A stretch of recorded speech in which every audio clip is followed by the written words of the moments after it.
So welcome to இப்படிக்கு சமையல். இன்றைக்கி காலையிலே நான் அந்த பன்னீர் வாங்கினேன்னா சரி பண்ணிவிடுவோம் அப்படின்னு சொல்லிட்டு பன்னீர் 65 பண்ணலான்னு ரெடி பண்ணி வச்சுருக்கேன். ஸோ இதில் பார்த்திங்கன்னா என்னென்ன ஆட் பண்ணியிருக்கேன்னா பன்னீர் வந்து நம்மளுக்கு வந்து அந்த ஸ்கொயர் ஷேப்பில் தான் கிடைக்கும். ஸோ நீங்கள் என்ன சைஸில் வேணாலும் நீங்கள் கட் பண்ணிக்கலாம், இல்லை கட் பண்ணி கடையிலே கிடச்சிதுன்னா கூட வாங்கிக்கலாம்.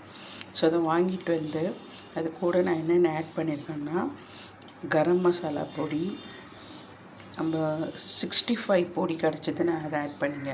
அதாவது 65 கபாப்னு சொல்லிட்டு சிக்கன் 65 கபாப் போடுவோம் இல்லைங்களா, ஸோ அது கிடச்சிதுன்னா அதை ஆட் பண்ணிக்கோங்க. அப்படி இல்லைன்னா பிரியாணி மசாலா இருக்குது இல்லைங்களா, ஸோ அதை கூட ஆட் பண்ணிக்கலாம், சேம் ஃப்ளேவர் தான் கிடைக்கும். ஸோ அதை ஆட் பண்ணிக்கோங்க. அப்புறம் சில்லி பவுடர், அதுக்கப்புறம் பார்த்திங்கன்னா சும்மா நம்ம கலருக்காக கொஞ்சமாக மெயின் அந்த கேசரி பவுடர், உப்பு வந்து ஆல்ரெடி பன்னீரில் உப்புலாம் இருக்கும், இருந்தாலும் நீங்கள் இந்த உப்பு கொஞ்சம் ஆட் பண்ணிங்கன்னா கொஞ்சம் நல்லாயிருக்கும், டேஸ்ட் நல்லாயிருக்கும்.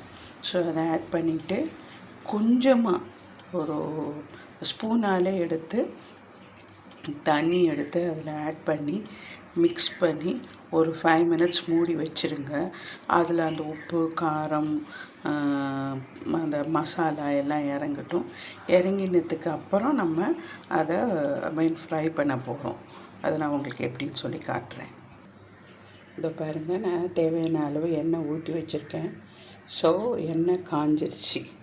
இப்போ நம்ம என்ன பண்ண போகிறோன்னா ஒன்றா அந்த பன்னீரை எடுத்து அதில் ஃப்ரை பண்ண போகிறோம்.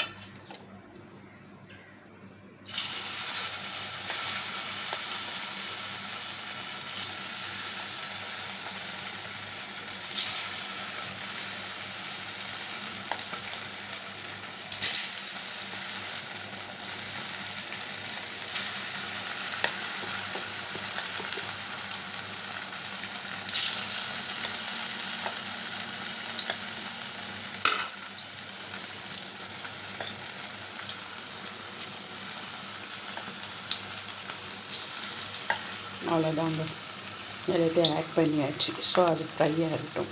இது ஃப்ரை ஆகும்போது நம்ம என்ன பண்ணிடணும்னா ப்ளைன் கருவேப்பிலை இருக்குது இல்லைங்களா, ஸோ அது வந்து அந்த கார்னிஷிங் அந்த ஃப்ளேவருக்காக என்ன பண்ணிடணும், இது கூட ஆட் பண்ணி சரிங்களா. ஆட் பண்ணிவிட்டு அதோடய சேர்ந்து என்ன ஆகணும், ஃப்ரை ஆகும். ஸோ இதை நம்ம கொஞ்சம் திருப்பி விட்டுட்டே இருக்கணும். ஏன்னா நல்லா காய வச்சுட்டிங்கன்னா நமக்கு சீக்கிரமே வேலை முடிஞ்சிருங்க பாருங்க. ஸோ இப்படி ஃப்ரை ஆகிக்கிட்டே இருக்கட்டும். நான் ஃபைனல் ஸ்டேஜ் என்னென்னு அடுத்தது உங்களுக்கு காமிக்கிறேன். ஸோ இது தாங்க ஃபைனல் அவுட்புட், தெரியுதுங்களா,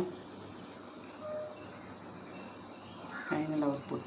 ஸோ இதை நீங்கள் வந்து மைனஸோடு சேர்த்து சாப்பிடலாம், நம்ம டொமேட்டோ சாஸோடு சேர்த்து எந்த கெச்சப்பாக இருந்தாலும் இதுக்கு சூப்பராக இருக்கும். நம்மளுக்கு வந்து ஈவினிங்கில் ஏதாவது ஒரு ஸ்நாக்ஸ் வேணும்னா, ஹெல்த்தியான ஸ்நாக்ஸ் வேணும்னா நம்ம காஃபியோடு இதை போட்டு சாப்பிட்லாம். அந்த பஜ்ஜி போண்டாவை விட ஸோ இது கொஞ்சம் ஹெல்த்தியாகவும் இருக்கும். அந்த ஒல்லியாக இருக்கிற பசங்களுக்கெல்லாம் கொடுத்திங்கன்னா அவங்க நல்லா ஃபாஸ்ட்டாக குண்டாகுவாங்க. தேங்க்யூ ஃபார் வாட்சிங்.